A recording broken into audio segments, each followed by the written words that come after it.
Hello बच्चों, कैसे हो आप सब। आज की इस वीडियो के अंदर हम डिस्कस करने वाले हैं class 10th chapter 1 real numbers.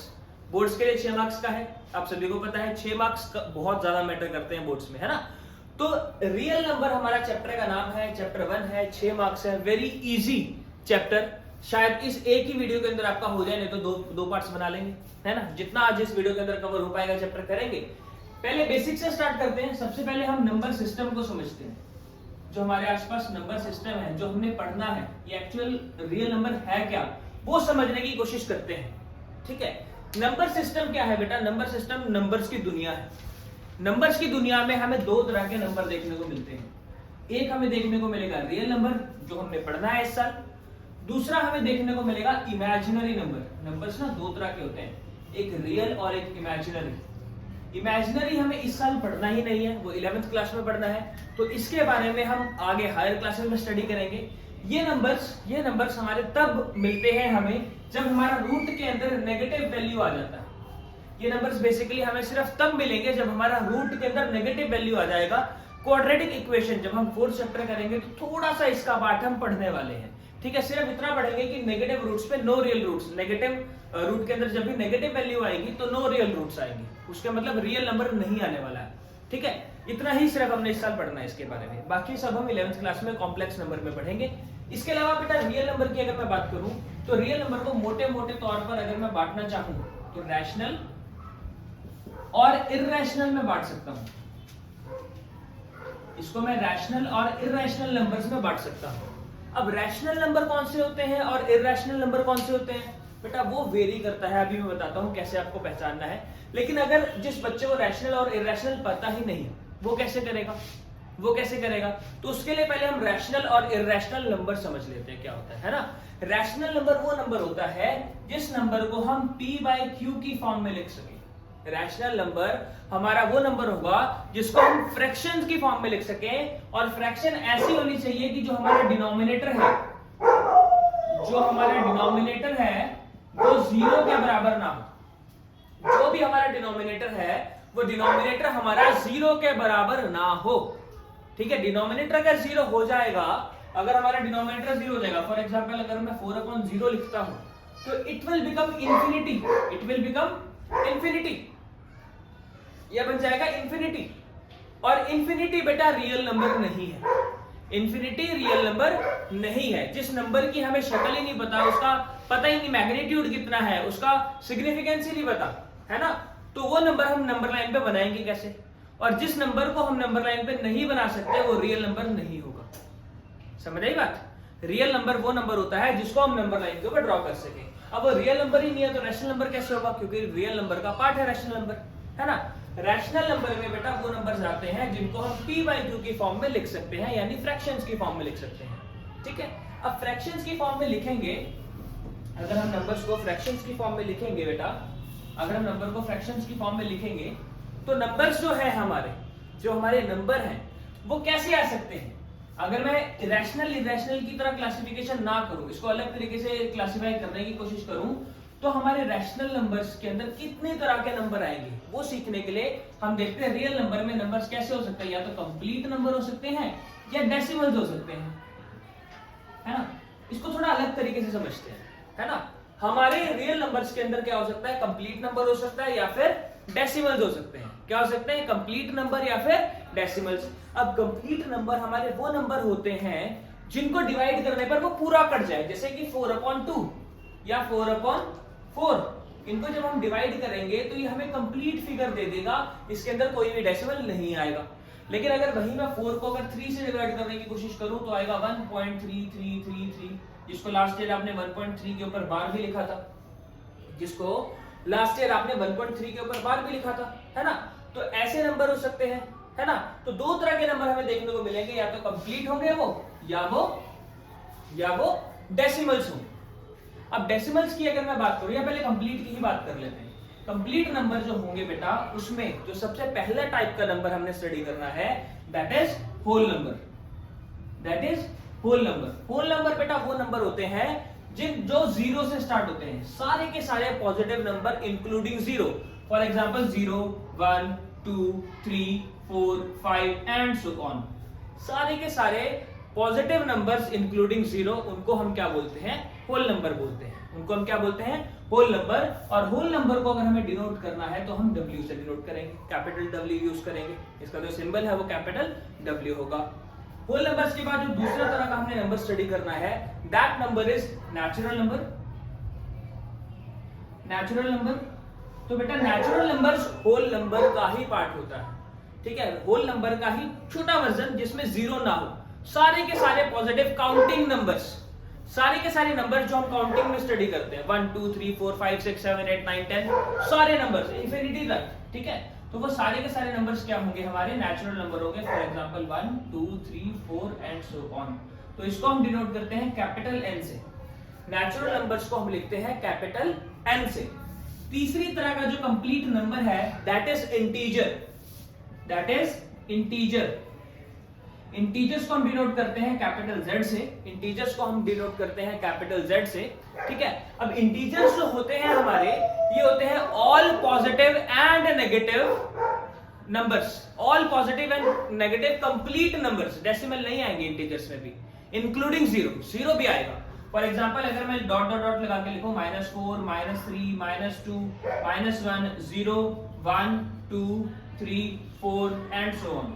सारे के सारे नंबर, सारे के सारे नेगेटिव, सारे के सारे positive complete number including zero, वो हमारे होंगे इंटीजर्स। वो हमारे क्या होंगे, इंटीजर्स। इंटीजर समझ में आ गया आपको, नेचुरल नंबर समझ में आ गया, होल नंबर समझ में आ गया। अब जो डेसिमल्स हैं उनका क्या, जो डेसिमल्स हैं उनका क्या, डेसिमल्स कैसे करेंगे। तो डेसिमल्स बेटा दो तरीके की हो सकती है। डेसिमल्स दो तरीके की हो सकती हैं। अगर मान लो मैं 5 को 2 से डिवाइड कर रहा हूं तो मुझे एक डेसिमल एक्सपेंशन मिल रही है 2.5। 2.5।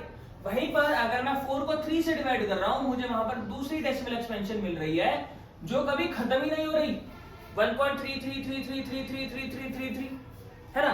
तो डेसिमल एक्सपेंशंस दो तरह की हो सकती हैं। पहली डेसिमल एक्सपेंशन जिसको हम बोलते हैं terminating decimal expansion. Terminating decimal expansion, ठीक है। टर्मिनेटिंग डेसिमल एक्सपेंशन हमारी वो डेसिमल एक्सपेंशन होगी, हमारी वो डेसिमल एक्सपेंशन होगी जिसमें डिनोमिनेटर या तो 2 की पावर में हो, या 5 की पावर में हो, या 2 into 5 की पावर में हो। मतलब टर्मिनेटिंग डेसिमल एक्सपेंशन हमारी वो डेसिमल एक्सपेंशन होगी जिसमें डिनोमिनेटर या तो सिर्फ 2 की पावर में हो, या 5 की पावर में हो, या 2 into 5 दोनों की पावर में हो, ठीक है। इसके अलावा अगर कोई भी और नंबर आता है जैसे 1/7 या 1/3 1/9, तो बेटा इन नंबर्स का जो डेसिमल एक्सपेंशन होगा वो टर्मिनेटिंग नहीं होगा, ये खत्म ही नहीं होगा, ये नॉन टर्मिनेटिंग डेसिमल एक्सपेंशन होंगे, ठीक है। लेकिन अगर मैं 1/4 करूं तो 1/4 क्या है, 1/4 क्या है, वो 2 की पावर है। 1/4 क्या है, वो 2 की पावर है। तो उसको कैसे लिख सकते हैं, 1/2 की पावर 2। तो ये इसका जो डेसिमल एक्सपेंशन होगा वो टर्मिनेटिंग होगा। अगर मैं 1/5 लिखूं तो उसका डेसिमल एक्सपेंशन क्या होगा, टर्मिनेटिंग होगा। अगर मैं 1/20 लिखता हूं तो वो क्या है, 2 की पावर 2 into 5 की पावर 1, तो उसका भी डेसिमल एक्सपेंशन क्या होगा, टर्मिनेटिंग होगा, ठीक है। अगर डेसिमल एक्सपेंशन जो है हमारा 2 की पावर m या 5 की पावर n या फिर 2 into 5 की पावर m में आ रहा है तो वो टर्मिनेटिंग हुआ, अदरवाइज वो हर बार नॉन टर्मिनेटिंग होने वाला है, ठीक है। तो दूसरा जो डेसिमल एक्सपेंशन है दैट इज नॉन टर्मिनेटिंग। अब जो हमारा नॉन टर्मिनेटिंग डेसिमल एक्सपेंशन है, जो हमारा नॉन टर्मिनेटिंग डेसिमल एक्सपेंशन है, ये भी दो तरह का होता है। ये भी दो तरह का होता है। जो हमारा नॉन टर्मिनेटिंग डेसिमल एक्सपेंशन है, या तो वो रिपीट करेगा, या तो वो क्या करेगा, रिपीटिंग होगा, या तो वो रिपीटिंग होगा, या वो नॉन रिपीटिंग होगा, या तो वो नॉन रिपीटिंग होगा। जो हमारा डेसिमल एक्सपेंशन है, या तो वो रिपीटिंग होगा या वो नॉन रिपीटिंग होगा, है ना। तो ऐसा डेसिमल एक्सपेंशन जो नॉन टर्मिनेटिंग है लेकिन रिपीटिंग है, ध्यान से सुनना, ऐसा डेसिमल एक्सपेंशन जो हमारा नॉन टर्मिनेटिंग है बट इट इज रिपीटिंग, वो डेसिमल एक्सपेंशन जो है हमारा रैशनल की कैटेगरी में आएगा। वो हमारा किस कैटेगरी में आएगा, वो रैशनल की कैटेगरी में आएगा। और सिर्फ इकलौता ऐसा नंबर जो बेटा जिसका डेसिमल एक्सपेंशन हमारा नॉन टर्मिनेटिंग नॉन रिपीटिंग आएगा, ऐसा डेसिमल एक्सपेंशन जो नॉन टर्मिनेटिंग और नॉन रिपीटिंग आएगा, सिर्फ और सिर्फ वही डेसिमल एक्सपेंशन जो है वो इर्रेशनल की कैटेगरी में आएगा। ठीक है, मतलब इर्रेशनल नंबर कैसे होते हैं देखने में ऐसे होंगे 1.112 32147, ऐसा कुछ भी फोन नंबर लिख दो किसी का, ऐसा नंबर ये इर्रेशनल नंबर है जिसमें कुछ भी रिपीट नहीं हो रहा है, कोई फिक्स पैटर्न नहीं है रिपीटेशन का। ठीक है ना, ना तो ये टर्मिनेट हो रहा है ना ही ये रिपीट हो रहा है। और ऐसे डेसिमल एक्सपेंशन होते कौन से हैं, एग्जिस्ट करते हैं क्या? जी हाँ, ऐसे डेसिमल एक्सपेंशन जो है ये रूट्स के डेसिमल एक्सपेंशन होते हैं। फॉर एग्जांपल √2 का डेसिमल एक्सपेंशन, √3 का डेसिमल एक्सपेंशन, √5 का डेसिमल एक्सपेंशन। ऐसे डेसिमल एक्सपेंशंस बेटा जो नॉन टर्मिनेटिंग नॉन रिपीटिंग होंगे उन डेसिमल एक्सपेंशंस को हम इर्रेशनल बोलेंगे।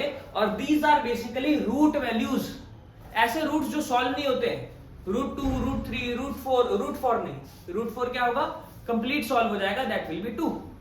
ठीक है, तो यहां तक हमने समझ लिया। ठीक है, तो हमारी कैटेगरी में सिर्फ ये वाला नॉन टर्मिनेटिंग नॉन रिपीटिंग वाला जो नंबर है ये कौन सा है, रूट वैल्यू। ऐसी रूट वैल्यू जो सॉल्व ना हो, है ना, रूट वैल्यू को इर्रेशनल बोलेंगे। और जो बिना रूट वाली वैल्यू होगी, बाकी सब तरह के नंबर जो है, डेसिमल में है नहीं है, कंप्लीट है इनकम्प्लीट है, ठीक है, टर्मिनेटिंग डेसिमल एक्सपेंशन है, non terminating but repeating decimal expansion है, ये सभी रैशनल नंबर की कैटेगरी में आते हैं। ये सभी के सभी किस कैटेगरी में आते हैं, रैशनल नंबर की कैटेगरी में आते हैं। आई होप आपको ये रियल नंबर्स का नंबर सिस्टम जो है समझ आया हो। इसको नोट कर लो, pause the video to note it down. Okay, तो let's move on to our question number 1। Question number 1 में क्या कह रहा है, express each number as the product of its prime factor. तो प्राइम फैक्टराइजेशन हमें सिखा रहा है ये फर्स्ट क्वेश्चन करने को, है ना। तो प्राइम फैक्टराइजेशन आई होप सभी को आती हो, अगर नहीं आती है तो फटाफट से देख लेते हैं इसको, है ना, फटाफट से देख लेते हैं। देखो, प्राइम फैक्टराइजेशन में हमें प्राइम नंबर से डिवाइड करके देखना है नंबर को, और जो वैल्यू आएगी डिवाइड करने के बाद उसको नीचे लिख देना है, दैट इज इट, है ना। जैसे इसको अगर मैं 2 से डिवाइड करूं तो यहाँ पर आएगा 70, फिर 2 से डिवाइड किया it will come out to be 35, then मैंने 5 से डिवाइड किया it will come out to be 7, और 7 से डिवाइड करने पर 1 आ गया। प्राइम फैक्टराइजेशन सभी को आती है। प्राइम फैक्टराइजेशन करने के बाद हमें क्या लिखना है, 140 is equal to 2 into 2 into 5 into 7। ये जो 140 है ये हमारा क्या निकल के आएगा, 2 की पावर 2 into 5 की पावर 1 into 7 की पावर 1। ये हमारा प्राइम फैक्टर है। एक और पार्ट कर लेते हैं, 156 का प्राइम फैक्टर हम निकाल लेते हैं। सेकंड पार्ट है 156। सो 156 का अगर हम प्राइम फैक्टर निकालेंगे, इसको अगर मैं 2 से डिवाइड करूं तो 2 से अगर मैं इसको डिवाइड करूंगा तो कितना आएगा, 2 8 16, 2 7 14। तो 7 से डिवाइड किया एंड 78, फिर इसको 2 से फिर डिवाइड किया, 2 से इसको डिवाइड करेंगे तो 2 3 6 एंड 9 18, देन 3 से डिवाइड किया it will come out to be 13, then 13 1 आ गया। ठीक है, तो अगर मैं 156 को लिखूं तो 156 को हम लोग लिख सकते हैं 2 into 2 into 3 into 13। ठीक है, तो 156 की प्राइम फैक्टराइजेशन जो हो जाएगी 2 की पावर 2 into 3 की पावर 1 into 13, ये इसके प्राइम फैक्टर्स हो गए। आप चाहें तो यहाँ पर भी छोड़ सकते हैं, लेकिन 10th क्लास में हम थोड़ा स्टैंडर्डाइज्ड फॉर्म में लिखने की ट्राई करते हैं, तो हम इसको पावर्स में लिख लेंगे। ठीक है, अब ये आपका होमवर्क है, थर्ड पार्ट और फोर्थ पार्ट और फिफ्थ पार्ट आपका होमवर्क है। जो आपका फिफ्थ पार्ट है दैट इज डिफिकल्ट वन, तो इसको पहले 17 से करना, देन 19 से, देन 23 से, इन 3 नंबरों से आप डिवाइड करेंगे 7429 को, तो आपको आपका रिजल्ट जो है मिल जाएगा प्राइम फैक्टर्स का, है ना। 7429 का जो मैं रिजल्ट है वो आपको बता देता हूं, दैट इज 17 into 19 into 23। इसको आप प्राइम फैक्टराइज करके करना जरूर। ओके, तो क्वेश्चन नंबर 2 हमारा बहुत ज्यादा इंपॉर्टेंट क्वेश्चन है एग्जामिनेशन पॉइंट ऑफ व्यू से। 2 मार्क या 1 मार्क में बहुत बार आता है, और ये जो रिलेशन मैंने लिखा है ना, LCM into HCF is equal to product of 2 numbers, ये रिलेशन हमारा 2 नंबर्स वाले क्वेश्चन के अंदर ही वैलिड है। 2 नंबर्स मतलब जिसमें सिर्फ 2 नंबर का LCM या 2 नंबर का HCF निकालना हो, ठीक है। 3 नंबर वाले में वैलिड नहीं होगा, ये बात समझ में आई। अब बेटा जब इस क्वेश्चन को आप लोग करेंगे, जब आपको इस क्वेश्चन को करना है, अगर आपको LCM HCF नहीं निकालना आता तो देखो सबसे पहले हम प्राइम फैक्टराइजेशन निकालेंगे।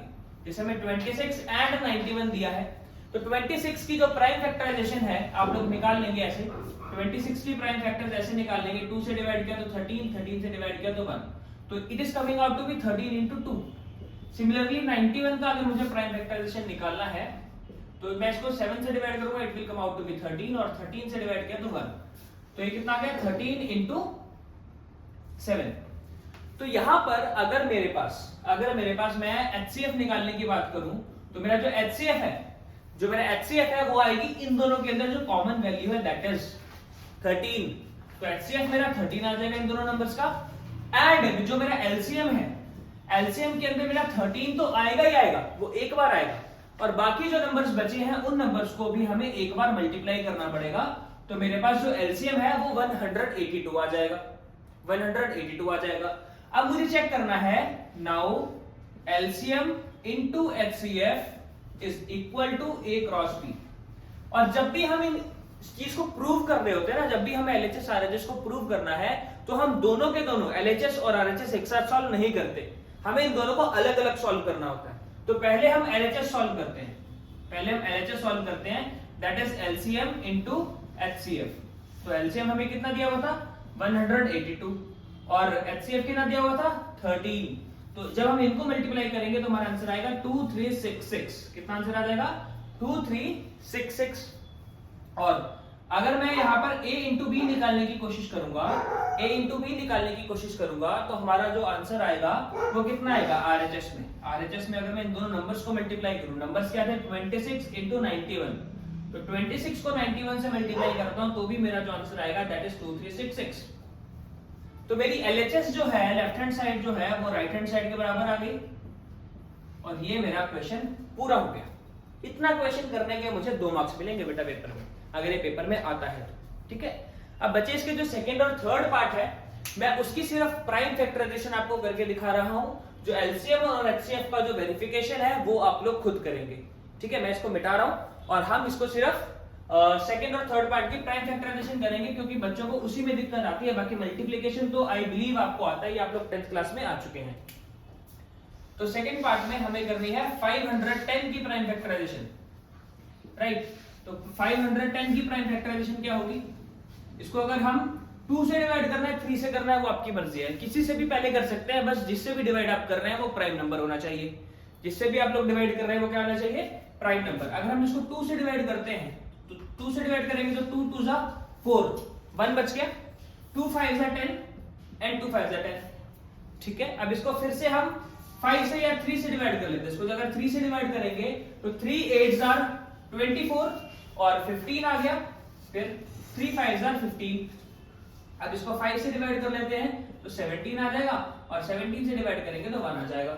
ये 510 की आ गई, that is 2 into 3 into 5 into 17, ठीक है।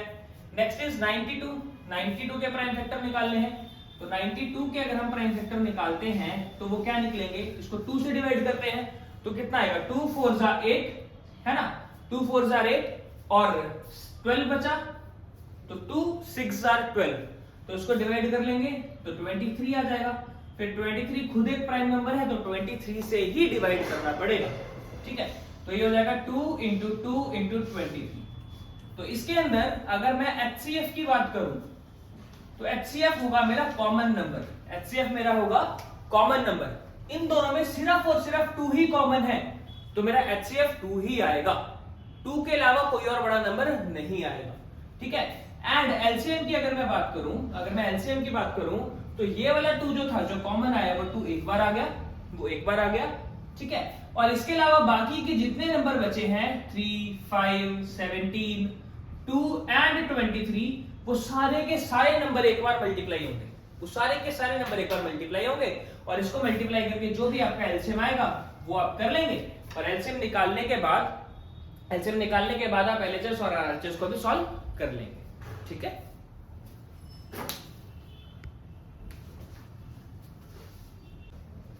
सो फटाफट से क्वेश्चन नंबर 3 की तरफ चलते हैं। क्वेश्चन नंबर 3 में हमें 3 नंबर्स का LCM और HCF निकालना है। तो सबसे पहले इनकी प्राइम फैक्टराइजेशन मैं डायरेक्टली ही लिख रहा हूं, मैं प्राइम फैक्टराइजेशन आपको करके नहीं दिखाऊंगा। आई होप आप लोगों को आ गई हो। जो बच्चा अभी भी स्लो है, दिमाग में ना कर पाए, उसको साइड में सॉल्व जरूर करें। तो 12 का जो प्राइम फैक्टराइजेशन है वो होगा 2 into 2 into 3, देखो 4 2 to 4 into 3 12। नेक्स्ट इसका होगा 3 into 5 एंड 21 का हो जाएगा 3 into 7। तो क्लियरली इसका जो HCF है वो क्या निकल कर आ जाएगा, जो इन तीनों में कॉमन है, दैट इज 3। एंड LCM जो होगा उसमें 3 जो है वो एक बार आएगा, 3 जो है वो एक बार आएगा, और बाकी के सारे बचे हुए नंबर एक बार आएंगे। तो जो 2 है वो हमारा 2 बार बचा था, तो 2 2 बार आ गया, 5 एक बार बचा था और 7 एक बार बचा था। तो इसका जब एलसीएम हम निकाल रहे हैं तो कितना आएगा, 7 5 35 2 70 70 2 140 और 143 420। एक बार दोबारा चेक कर लेते हैं, 3 2 6 6 2 12 5 60 67 420। तो एलसीएम इसका 420 आया है और एचसीएफ 3 आया है। अब क्योंकि ये 3 नंबर वाला क्वेश्चन था, इसमें LCF into HCF will not be equal to product of 3 numbers, नहीं होगा, इसमें नहीं होगा, सिर्फ वो 2 नंबर्स वाले में वैलिड था। ठीक है बेटा, इसका सेकंड पार्ट अगर करना है तो सेकंड पार्ट भी मैं आपको करके बता देता हूं। Second part is 17 23 and 29। 17 23 and 29, तो इसका होगा 17 इंटू 1, इसका होगा 23 इंटू 1 और इसका होगा 29 इंटू 1। प्राइम फैक्टराइजेशन इनकी आ गई। अब इन तीनों में कुछ भी कॉमन नहीं था, इन तीनों में कुछ भी कॉमन नहीं था, सिर्फ 1 कॉमन था। तो एचसीएफ जो है हाईएस्ट कॉमन फैक्टर हमारा 1 निकल आ जाएगा और एलसीएम जो होगा हमारा वो होगा 17 इंटू 23 इंटू 29। ठीक है, 17 इंटू 23 इंटू 29। इसको सॉल्व करके आप लोग एलसीएम निकाल लेंगे। नेक्स्ट बेटा हमारा थर्ड पार्ट इज 8 9 एंड 25। तो 8 के जो प्राइम फैक्टर्स होंगे वो हमारे क्या है, 2 इंटू 2 इंटू 2। सिमिलरली 3 के क्या होंगे, 3 इंटू 3 एंड 9 के जो है 25 के जो है वो हमारे हैं 5 इंटू 5। लेकिन इनमें अभी भी कुछ भी कॉमन नहीं है। जब हमारा कुछ भी कॉमन ना आए तो हमारा एचसीएफ जो होता है वो 1 होता है और एलसीएम जो होगा इन तीनों नंबर्स का मल्टीपल होगा। एलसीएम जो होगा वो हमारा इन तीनों नंबर्स का मल्टीपल होगा, दैट इज 8 इंटू 9 इंटू 25। इसको आप लोग मल्टीप्लाई करके निकाल सकते हैं। ठीक है, कितना हो जाएगा, 1800 आई थिंक इसका आंसर आ जाएगा। दोबारा करके देख लेते हैं इसका, 25 इंटू 4 100 इंटू 2 200 200 इंटू 9 1800। बिल्कुल सही, कैल्शियम इसका हमारा 1800 आ जाएगा। चलिए फटाफट से नोट कीजिए। ओके, फटाफट से मूव करते हैं हम अपने नेक्स्ट क्वेश्चन की तरफ। नेक्स्ट क्वेश्चन में हमें दिया बेटा, देखो ऐसा ही क्वेश्चन मैं आपको बोल रहा था, एलसीएम और एचसीएफ का, ये पेपर में आ जाता है। ठीक है, इसने हमें एचसीएफ दे दिया 306 और 657 का 9 दे दिया। इसमें हमें जो एचसीएफ है, एचसीएफ जो है दोनों नंबर्स का, दैट इज गिवन 9 और एलसीएम हमें दिया ही नहीं, तो एलसीएम को हम x मान लेते हैं, एलसीएम को हम x मान लेते हैं। अब हमें पता है एलसीएम इनटू एचसीएफ हमारे किसके बराबर होता है, प्रोडक्ट ऑफ 2 नंबर्स के बराबर होता है, प्रोडक्ट ऑफ 2 नंबर्स के बराबर होता है। अब हमें प्रूव नहीं करना है, we are not proving here, तो हम एलएचएस और आरएचएस को एक साथ लिख सकते हैं, है ना। हमें x की वैल्यू निकालनी है, तो 9 into x is equal to 306 into 657। तो x की वैल्यू क्या हो जाएगी, 9 इधर जाएगा तो डिवाइड हो जाएगा, तो 306 इंटू 657 अपॉन 9। बहुत सारे बच्चे यहाँ पे गलती क्या करेंगे, पहले 306 को 657 से मल्टीप्लाई करेंगे और फिर 9 से डिवाइड करेंगे। तो बेटा कभी भी अगर आपको ऑप्शन है मल्टीप्लिकेशन और डिवीजन में ना, तो डिवीजन पहले करना, डिवीजन पहले कर दोगे ना तो उससे क्या होगा कि आपका मल्टीप्लिकेशन छोटे नंबर से करना पड़ेगा जो कि कम टाइम लेगा। ठीक है, जो कि कम टाइम लेगा। तो इसको डिवाइड करते हैं, 9 के टेबल में 306 आता है, इसको डिवाइड करके देखते हैं। तो 3 के टेबल में 9 के टेबल में 27 3 पर आता है, 9 3 जा 27। ठीक है, और यहाँ पे क्या बच जाएगा, 3 36 बच जाएगा, तो ये हो गया 39। सो x की वैल्यू जो हो जाएगी हमारी 657 इंटू 39। इसको आप मल्टीप्लाई कर लेंगे and you will get your LCM. इसको मल्टीप्लाई करना अब आपका काम है, क्योंकि मल्टीप्लिकेशन में मान के चल रहा हूं आप लोगों को आती है। अगला क्वेश्चन जो है बेटा, ये क्वेश्चन भी 2 नंबर का बहुत बार एग्जाम में आता है। This question is also very important. जब भी ऐसा क्वेश्चन आए, कैन 6 की पावर n एंड विद 0, 4 की पावर n या 5 की पावर n या 2 की पावर n या 3 की पावर n या 8 की पावर n, 9 की पावर n, 15 की पावर n, 20 की पावर n, ऐसा क्वेश्चन जब भी पेपर में आएगा, जब भी पेपर में आएगा, तो इन सभी में आपको क्या करना है, आपको पहले चेक करना है। क्या चेक करना है, इसकी प्राइम फैक्टराइजेशन, जो नंबर दिया है इसकी हमें प्राइम फैक्टराइजेशन चेक करनी है। मतलब 6 की पावर n को हम लोग क्या लिख सकते हैं, 2 इंटू 3 की होल पावर n, 2 इंटू 3 की होल पावर n लिख सकते हैं। अब बेटा यहां देखो, यहां पे कोई भी नंबर 0 से सिर्फ और सिर्फ तभी एंड करेगा जब उसमें 2 और 5 दोनों आएंगे। जब उसकी प्राइम फैक्टराइजेशन में 2 और 5 दोनों आएगा, सिर्फ तब ही वो नंबर डिवाइड हो सकता है, 0 से एंड कर सकता है। सिर्फ वो नंबर हमारा 0 से कब एंड करेगा, जब उसकी प्राइम फैक्टराइजेशन में 2 और 5 दोनों आएंगे। अकेले 2 से भी काम नहीं चलेगा और अकेले 5 से भी काम नहीं चलेगा। ये बात समझ में आई? दोनों का आना जरूरी है। तो यहां पर हमारा 2 आया है लेकिन 5 नहीं आया है ना, तो हम लिख देंगे हेंस, या सीधा लिख देंगे as prime factorization of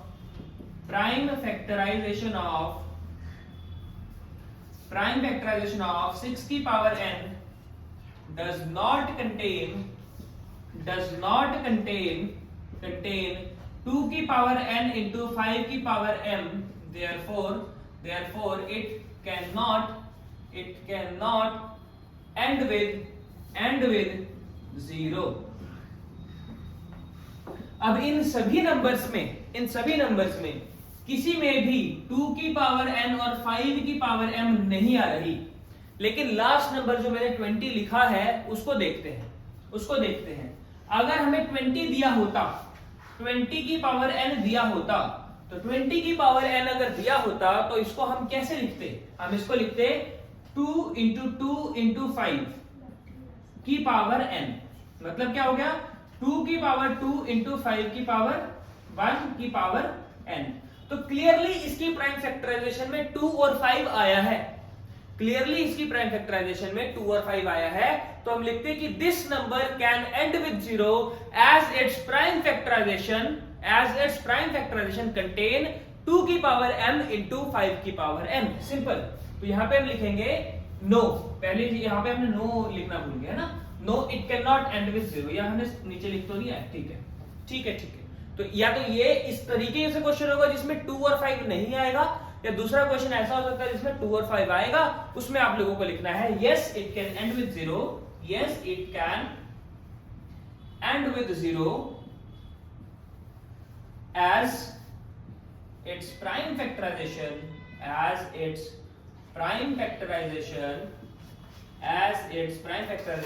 contains 2 की पावर n into 5 की पावर m। ठीक है, चलिए पॉज द वीडियो टू। चलो फटाफट से मूव करते हैं हम अपने नेक्स्ट क्वेश्चन की तरफ, है ना। हमारा नेक्स्ट क्वेश्चन क्या है? हमें कंपोजिट प्रूव करना है। ये क्वेश्चन भी अक्सर 2 मार्क्स में आ जाता है, बहुत रेयरली आता है लेकिन आ जाता है 2 मार्क्स में, तो इसको सीख लेते हैं। देखो, जब भी आपको कंपोजिट नंबर बताना है तो कंपोजिट नंबर होता क्या है, what is a composite number, या प्राइम नंबर क्या है।